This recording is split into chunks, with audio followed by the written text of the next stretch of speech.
Hello and welcome. So with this problem, we'll work through a rather simple version of the Solow model. We'll find out the steady-state values for per worker capital, per worker investment, per worker consumption, and per worker production. Then we're going to think about how the savings rate might affect these steady-state values in the Solow model, in the simple Solow model. To think about how the savings rate might affect things, we're going to compare two economies, one with a relatively high savings rate and one with a relatively low savings rate, and we'll see how dynamics of these two countries differ. Okay, without further ado, let's get to the problem. So this question asks, given a parameterization, given the following parameterization, solving for the steady-state values of per capita investment, consumption, and production. Country A and country B both have this production function, y equals k to the 1/2 times L to the 1/2. Part A asks, does the production function exhibit constant returns to scale? So for part A, we need to establish whether or not our production function exhibits constant returns to scale. If it doesn't, then the Solow model kind of doesn't really work as intended. One of the basic assumptions of the Solow model is that our production function has constant returns to scale. So that's the first thing we have to check off the bat with Solow. So let's do that. Okay, so what is constant returns to scale? Constant returns to scale is the following. So if we increase all of the factors in the production function by some amount, so we're going to increase capital by this factor, the scalar z, and we're going to increase the labor input by the scalar z. If a production function exhibits constant returns to scale, when you increase those factors by that function, by that factor, then you increase overall production by the same factor. So it's as simple, constant returns to scale is as simple as this identity right here. I'll be sure to put in the description of the video kind of a longer video that talks about constant returns to scale and returns to scale. So if you have any questions, have a quick look at that. But in general, this following rule that I'm highlighting here has to hold. So does our production function exhibit constant returns to scale? So our production function looks like this. Y, which is output or income, is equal to this f of k comma L, which is saying that it's a function of these inputs, capital and labor. And then the functional form of our production function is k to the 1/2 times L to the 1/2. So what we're going to do is we're going to increase capital by some factor called z, and then we're going to increase labor by some factor, z. So let's do that. We're going to increase both factors by the amount z. So you can see our new production function is now z times k to the 1/2 times z times L to the 1/2. So simplifying things a little bit, I'm pulling out z to the front of that equation. So now we have z to the 1/2 times z to the 1/2 times, the rest there. Simplifying z to the 1/2 times z to the 1/2, you just add the two exponents together. So that's just z to the 1 or z by itself. The following terms over there, k to the 1/2 times L to the 1/2, that can kind of be rewritten as this. And now we're left with z times k to the 1/2 times L to the 1/2. And if you'll notice, the thing I'm highlighting right here actually looks exactly like our original parameterization of our production function. So we could just rewrite this term right here as y.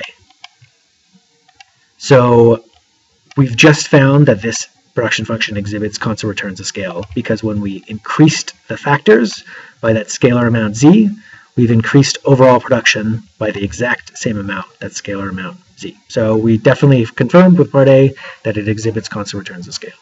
Awesome. Let's move to part B. So part B asks, what is the per worker production function? That is to say, what is lowercase y equals f of k? Well, as a reminder, or maybe this is the first time you're hearing this, per worker production, that is to say this lowercase y, that's per worker production, is equal to overall production divided by the number of workers. So pretty simple functional form. So to find it, what we're going to do is start off with our initial production function that we just worked with in part A, and we're going to divide that whole thing by L, the number of workers, and that's going to give us our per worker production function. So our per worker production function, lowercase y, once again is just capital Y divided by L, so total production divided by the number of workers. This next thing is just nice notationally, so output or income y is just a function of the factors capital and labor. So plugging in our actual production function, k to the 1/2 times L to the 1/2 divided by L, that's what we're going to simplify and try to find. Also, just to kind of tell you notationally, that's what I'm talking about right here. you notice that we use this term here, lowercase f of k. So you often see in your textbook this kind of cursive f of k here when we're talking about per worker production function. So when we say per worker production function, we either mean this lowercase y or we mean this f of k. And you might ask yourself, why do we have these two different kind of ways to talk about per worker production? So the reason why is the following kind of notational trick. So remember, our per worker production function is the production function divided by labor. So another way to write that is this. So it's just f of k over l, comma, l over l. This works because it's our production function was constant returns to scale. So this is kind of like the reason why we have to have that assumption. If you don't care why we have that assumption, then kind of move on. But this is one of the reasons why the Solow model assumes constant returns to scale. Rewriting this, we get the following. So k divided by l is just lowercase k, per worker capital, and then l divided by l is just 1. So when we take the production function and divide it by the number of workers, given that it's constant returns to scale, we have our per worker production function is a function of per worker capital and then just 1 because it's l divided by l here. So we could notationally rewrite that per worker production function, this thing right here, as that term right there, cursive f of k. So once again, when we're talking about per worker production function, f of k is y. So yeah, let's move actually back to the problem. That was kind of an aside. So we're trying to simplify this term here. We're trying to simplify the following here. So what's the first step? Well, it's k to the 1/2 times l to the 1/2 all divided by l. So we could separate l from k here. So we have k to the 1/2 times l to the 1/2 divided by l. The next steps are just kind of the algebra to get things more simplified. So another way to rewrite this term here, k to the 1/2 divided by l, is just k to the 1/2 times l to the -1. Now all we have to do is add those exponents together. So what we find is it's k to the 1/2 times l to the -1/2. We could once again rewrite that as k to the 1/2 divided by l to the 1/2. And a little notational rule, we could do the following. We could have it k divided by l all raised to the 1/2, just notationally. And remember that lowercase k, like the cursive k there, stands in for per capita, per worker capital. So that's the amount of capital divided by the number of labors. That's lowercase k.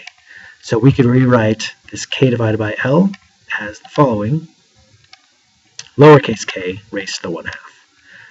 And so our production function, remember, that started off up here, when we convert this into a per worker production function, we get this right here.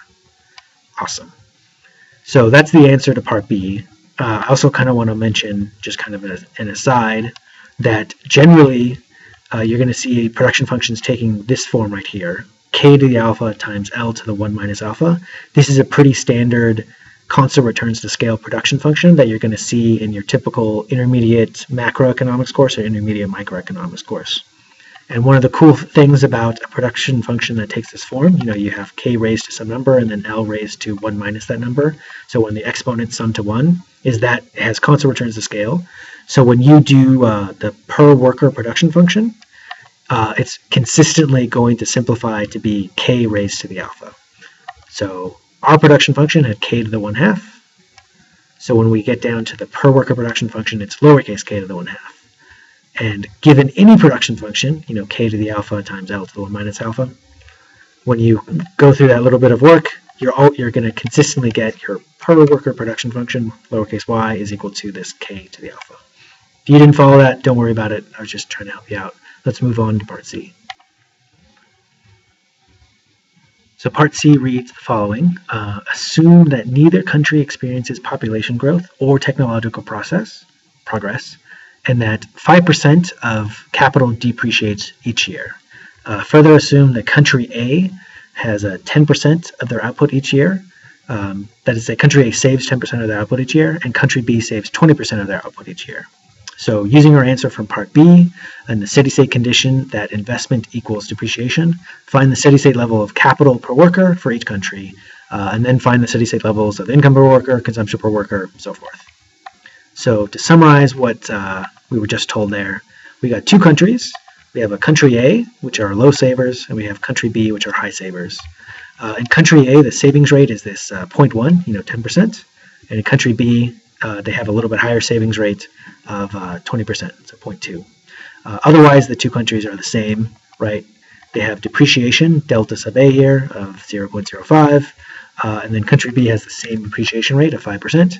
And then, once again, they also have the same production function. So the production function for country A is that lowercase k to the 1/2, and production function for country B is k to the 1/2. So let's find the steady state level of capital. In order to find this, the steady state level of capital, we need to remember the rule that depreciation is going to equal investment in the steady state. So another way to write that, using the mathematical notation that we hopefully are learning right now, that's delta times per capita capital is going to be equal to investment, and I'm indicating investment by lowercase I. Another way to rewrite that is depreciation, so delta K is equal to the savings rate times production. So the savings rate is like, you're given a certain amount of money each year, let's say. You spend a certain amount of it, and then you save the rest. So the percent that you save is the savings rate, and Y is per capita income in this context. So another way to rewrite that is delta K is equal to the savings rate times our per capita, per worker production function, that F of K. And remember in part B, we had just found out what that is. So for both countries, you got delta K is equal to the savings rate times lowercase k to the 1/2. So now what we want to do is solve for K.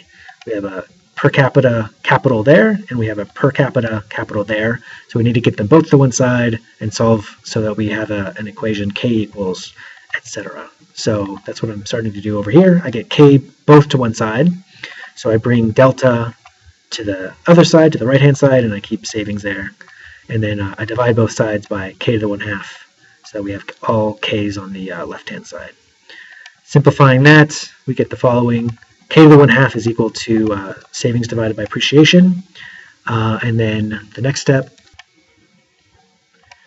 And so K to the 1/2 is basically just the square root of per capita capital. So squaring both sides, we get K is equal to the savings rate divided by depreciation squared. So our steady state level of per capita capital, given our production function, is the savings rate divided by depreciation squared. And we indicate the steady state level of capital by this little K star. So moving on, what did we just find? Or actually, moving on, let's plug in our numbers. So remember, country A, the low savings rate country, has this lower savings rate. So plugging in those numbers, the steady state level of capital for country A is the savings rate, 0.1, divided by the depreciation rate, 0.5, actually 0.05 squared. So 0.1 divided by 0.05 is 2, and then 2 squared is just 4. So in country A, the low savings country, their steady state level of capital is 4. Now moving over to country B, these are the high savers. The steady state level of per worker capital in country B is the savings rate divided by depreciation all squared. That's what we just found. The savings rate in country B is 0.2 or 20%, and the depreciation rate is the same as country A. It's this 0.05. So 0.2 divided by 0.05, that's just 20 divided by 5. That's 4. 4 squared is 16. So in the low savings country, the steady state level of capital is, the steady state level per worker capital is 4, and in country B, the steady state level of per worker capital is 16, significantly more. So you can see that the country with a higher savings rate has a higher steady state level of per worker capita. This is also going to imply that the steady state level of production for the high savings country is also going to be higher. So let's figure out, remember the first thing we wanted to do was find the steady state level of per worker capital. Now let's find the steady state level of per capita production, which I've done for you already here. So in country A, the low saving country, lowercase y for country A in the steady state is just the production function for that country raised to the 1/2. So per worker capital in country A is 4, and then all that raised to the 1/2 is 2. So per capita per capita production in country A is 2. And then following the same, little bit of algebra for country B, we find that per worker production in country B, the high saving country, is 4. So one thing we conclude from this is that the low savings country is going to have a lower per worker production than the high savings country. The high savings country is going to have a higher per worker production. And then the last thing we were asked to solve in part C was per capita consumption. So consumption, per worker consumption, we designate by this lowercase c for consumption. So what we're saying is the steady state level of per capita consumption, so that's C star sub A,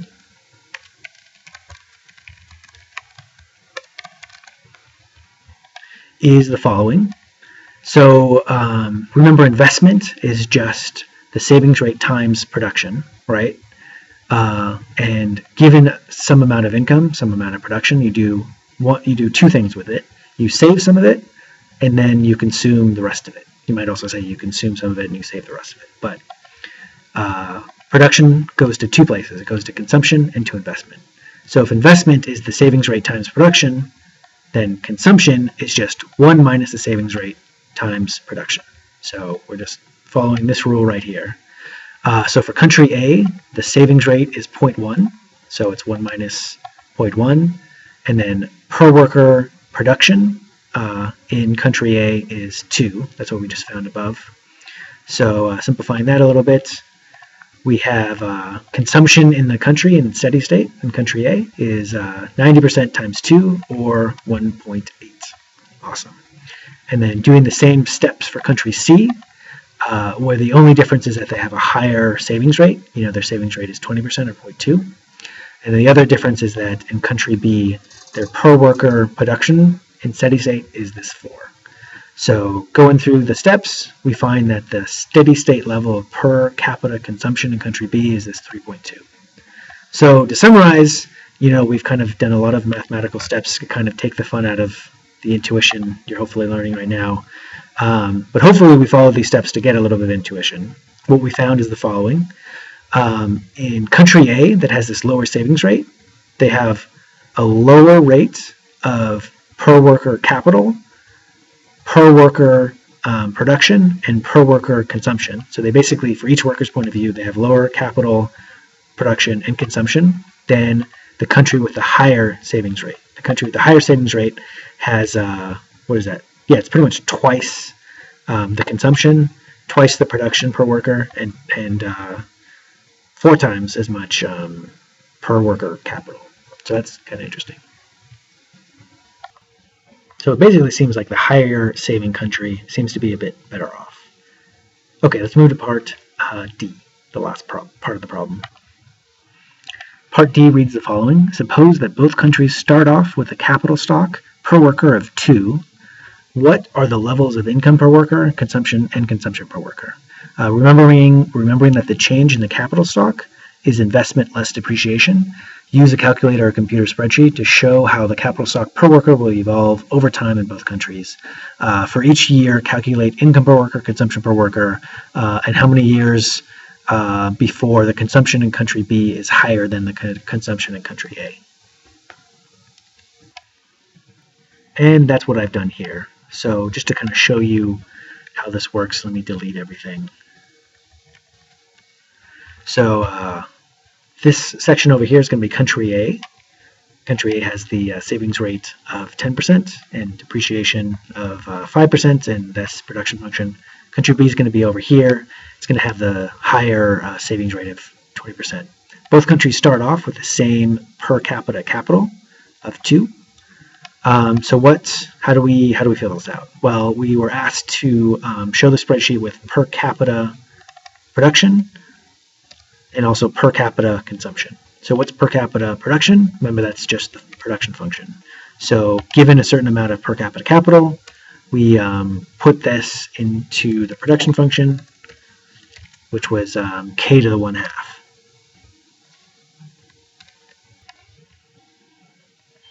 So that's k raised to the 1/2, which is about 1.4. The same thing over here for country B. What's per capita consumption? Per capita consumption is production. It's the portion of production that's used for consumption. So per capita consumption is 1 minus the savings rate, right there. And then just to indicate that it's frozen in Excel, let me do that. Okay, so 1 minus the savings rate times production.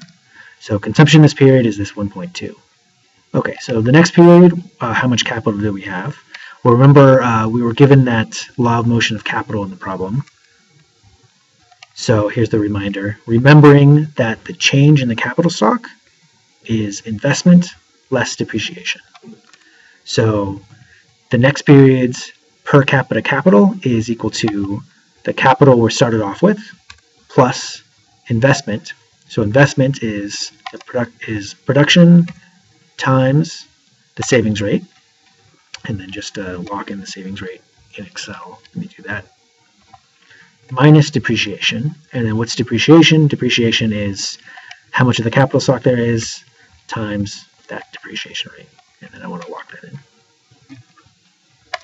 So next period's per capita capital is going to be 2.04. And then our per capita production, per capita consumption just kind of follow the same rule. And we could do this for however many periods we want to do it. So you then follow the same steps for country B over here with the alternate savings rate. The savings rate's 0.2. So you can see they both start off with the exact same amount of per capita capital. In fact, their production and consumption in that first period is, well, the production's the same, but consumption's going to be less in that country B. It's less because they have a higher savings rate. So they're using a smaller portion of their income to consume. So the second part of the last part of the question is how many years, or periods in this case, will it be before consumption country B is higher than consumption in country A? Because country B has the higher savings rate, you can see that consumption is lower in the first period. We see that it's lower in this next period. It's 1.1 to 1.2. The next period, it's 1.3 in country A to 1.23 in country B. It's not there yet. So this period, I guess that's like the fifth period or the fourth period, depending on how you count your periods or your years. We finally find that consumption in country B is 1.327 versus 1.323 in country A. So starting at this period, fourth or fifth, production in country B is finally higher. The other thing is you could use this kind of spreadsheet method to figure out what those steady state levels of capital, steady state level of production, steady state level of consumption were. If you recall, in country A, the steady state level of per worker capital was 4, per worker production was 2, and per worker consumption was 1.8. And that's exactly what we find after letting it run for several hundred periods. In country B, we found higher levels of per worker capital, per worker production, and per worker consumption. So math works. Hopefully that was helpful. Check out the video description for links for more resources. Let me know if you have any questions. Thanks and have a good day. Bye.